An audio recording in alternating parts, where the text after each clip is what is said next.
बल्ले के साथ इंशाल्लाह इलेक्शन लड़ेंगे। हमें सारे नज़रियाती लोगों को ही इलेक्शन जो टिकट्स है वही मिलते हैं। इंशाल्लाह तक कैंपेन की पूरी तैयारी है। सिर्फ देखिए, हम हर सूरत चाह रहे हैं और पहले दिन से चाह रहे हैं। हमने 2 असम्बलियाँ जो हमारी ख़त्म हो गई थी उसमें भी हम कहते रहे कि अगर हमने इलेक्शन कराने हैं तो वक्त पे इलेक्शन हो। इलेक्शन जैसे भी हुए हम बल्ला भी मांग रहे हैं, बल्ले के साथ इंशाल्लाह इलेक्शन लड़ेंगे। हमें सुप्रीम कोर्ट से उम्मीद है हमें बल्ला मिलेगा, लेकिन मैदान उनको खाली नहीं छोड़ेंगे, कोई बॉयकॉट नहीं होगा। हमारी अंडर 19 टीम भी लड़ेगी, पर इनका मुकाबला करेंगे और उन लोगों का हमने रास्ता रोकना है।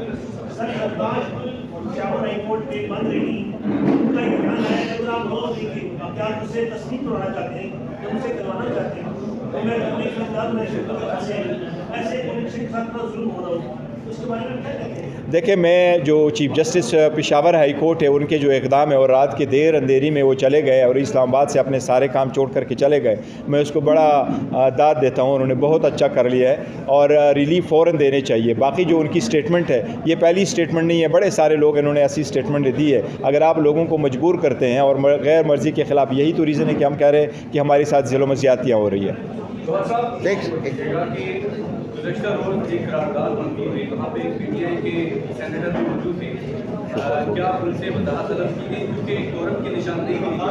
देखिए, जो हमारे सेनेटर साहिब ने जिन्होंने किया था उसको शोकाज़ हमने इशू कर लिया था और एक्सप्लेनेशन मांगी है और हम प्रोसीड करेंगे इंशाल्लाह ताला। एक्सप्लेनेशन मांगेंगे। पीछे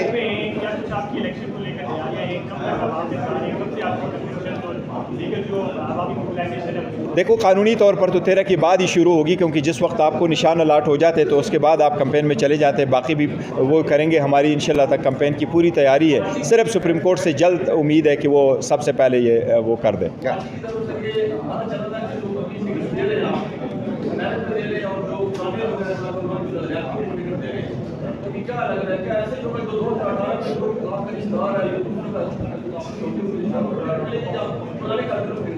नहीं, देखो, जहाँ तक हमारे रिश्तेदारियों पे हम कोई नहीं देते। खान साहब ने भी स्टेटमेंट का जो इंस्ट्रक्शंस है उनके मुताबिक हम चल रहे हैं। सारे नज़रियाती लोगों को ही इलेक्शन जो टिकट्स है वही मिलते हैं और इसी मरतबा उन नज़रियाती लोगों को जो है ना वो टिकट मिलेंगे इंशाल्लाह ताला। 2 दिन में आपके सामने सारे नाम आ जाएंगे।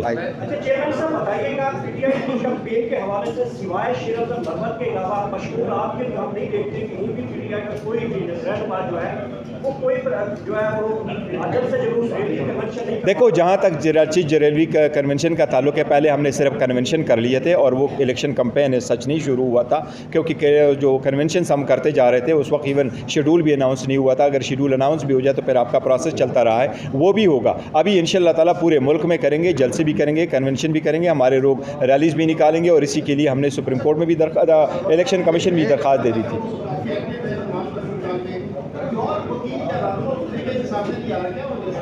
दोबारा बताइएगा।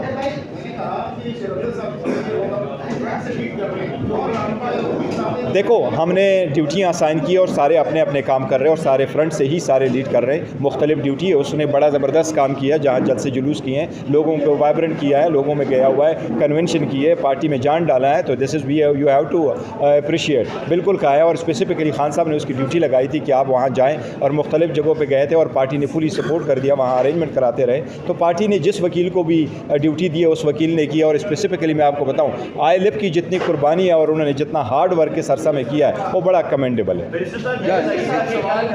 एक से की बात तो पता चल गई है कि मुल्क की 3 बड़ी पार्टी जो है वो इलेक्शन इंतज़ाम के हक़ में बिल्कुल नहीं है। अगर अब भी इलेक्शन मुलतवी हो जाते हैं तो इसका जिम्मेदार आप किसको ठहराएंगे?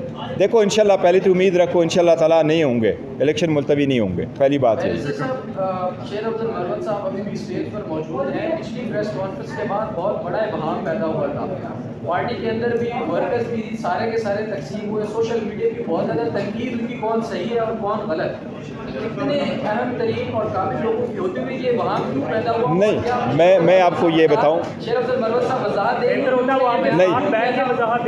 नहीं, देखो, यहाँ नहीं, जवाब सुन लो, एक मिनट जवाब सुन लो। उन्होंने स्टेटमेंट दी है, वो जैसे भी आया स्टेटमेंट आया। मैंने आज आपको कहा खान साहब ने कोई स्टेटमेंट नहीं दी है जिसमें खान साहब ने ये कहा हो कि मेरे चीफ जस्टिस पे कोई आदमी एतमाद है। Matter is this is where it ends, this is ends here. नहीं, कोई कन्फ्यूजन देखो वो आज भी है, लेकिन नहीं, ये सिर्फ सर जवाब सुने, सवाल करें और जवाब सुने प्लीज़। एक मिनट कह रहा हूँ ना, मैं क्वेश्चन ले लेता हूँ। No no not a second question please, आप बात करो। मरवत एक मिनट।